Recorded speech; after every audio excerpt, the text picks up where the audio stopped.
before we get letters from and tweets from Short people of America, you know. we're already going to get that. I do want to. I want to move on to what you wrote today, which is back to politics. I'm sorry, but it's also sort of a middle issue here, because this is one of the big things, and this is something that we've talked about a lot here on the Refinery, is the fact that the left, we get caught moralizing. We get caught, like Rick Santorum is somebody who the left uses constantly to, wave the bloody shirt and say, look at these guys, they are trying to force their religion on everyone. They're, these are they are coming to change the way that you live, and they're going to enforce these rules to make it so that you have to live the way they say, not the way that you want to do it. But what the left is also doing at that very same time is you get people like Bloomberg banning smoking, banning trans fats, banning salt. California has there's a ban on foie gras. You can't sell it. Going through all those things, you went to one of a really large food freedom fest. That's a winning conservative issue, wouldn't you say?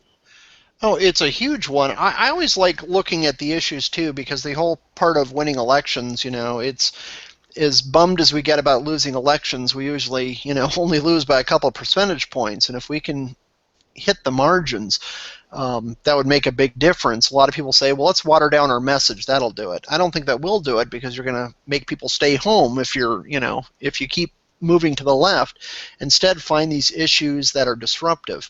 Rand Paul is really good at finding disruptive issues, which is good, because we got to shake up the table a little bit if we're going to want 51% voting for our presidents. And this food freedom issue is a huge one, and it's something a lot of people don't even know about. But my wife and I will go to farmers markets a lot, and everybody is this tiny little entrepreneur making their one little product or selling vegetables from their little plot of land. They might be doing selling honey. They might be selling some specialty butter that's not all processed and things like that. But they're all tiny little entrepreneurs who are there not to get rich, but to make a living, definitely. But they want to eat local. They want all their food coming from local sources. They want to shake the hands with the people who are, providing the meat or the vegetables that they're going to eat.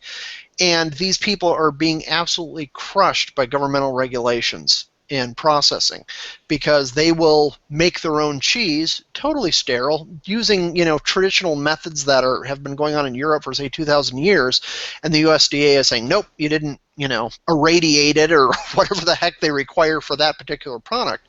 And you have federal SWAT team style raids into these little kind of what seem from the outside like little hippie farms, all organic, and you have federal raids going in there with guns drawn and destroying all their crops and products because they didn't get processed by USDA or whatever. And it has turned a lot of these people who would be kind of natural constituency for the left, it's turned a lot of them not into conservatives necessarily, but definitely libertarian. And that's something. I'm sorry, I just want to say. Yep. We don't talk about these issues enough at all. It is something that's infuriating to me that instead we decide that we want to focus on pounding the table on why the left is wrong on immigration reform, or try and yell and scream and kick about some other issue, but we don't promote the sort of, as you said, disruptive issues that can actually get us people. Instead, we decide that we want to do what's comfortable and what's safe and what we know is always going to get a ton of likes and tons of retweets, saying, oh, well, Obama is bad. Here's my post on why Obama is bad and why he's a bad guy. Plus one, retweet, reshare, reblog, yeah. Yeah. Hey, Yeah, I loved it when you did that post, JD. I was feeling really bad about myself, and I needed the likes so that I could go on living and fulfilled as a blogger. But actually, Andy, we should probably have you say something about this, because this is kind of the whole shtick of the party of choice. There's a reason why you're trying to take choice back, and this is what the left does to remove choice. Oh yeah, I always thought our main line. If I could get every conservative in America to say this line as a lead-in to their argument on any issue, then you can branch out from there. We'd win, and that line is this: I want to control my own life, not yours. That is conservatism.